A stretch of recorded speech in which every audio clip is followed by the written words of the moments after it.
Agnes train میں سفر کر رہی تھی جب ایک شخص ان کے پاس آیا اور ان سے ان موضوعات کے بارے میں گفتگو کرنا شروع کر دی جن کے بارے میں ایگنس کو کوئی علم نہیں تھا۔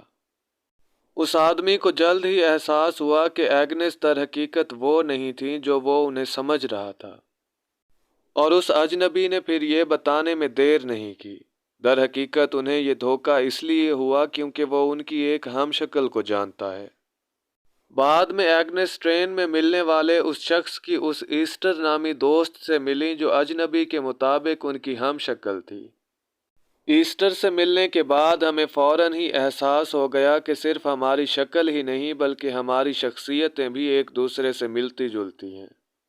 کسی دوسرے شخص میں اپنا آپ دیکھنا بہت عجیب اور حیرت انگیز تھا۔ نہ صرف ہمارا ذوق ایک جیسا ہے بلکہ موسیقی، کپڑے اور ٹیٹوز بھی۔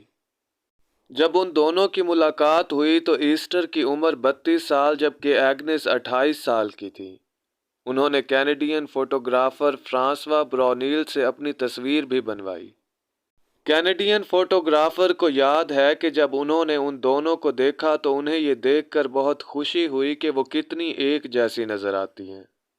فرانسوا برونیل نے دنیا کے مختلف حصوں میں ایسے لوگوں کی تصاویر بناتے برسوں گزارے ہیں جو نہ تو جڑواں بہنیں یا بھائی اور نہ ہی رشتہ دار، مگر ان کے چہرے حیرت انگیز طور پر ایک جیسے نظر آتے ہیں۔ امید کرتا ہوں کہ آپ کو آج کی ہماری یہ ویڈیو پسند آئی ہوگی۔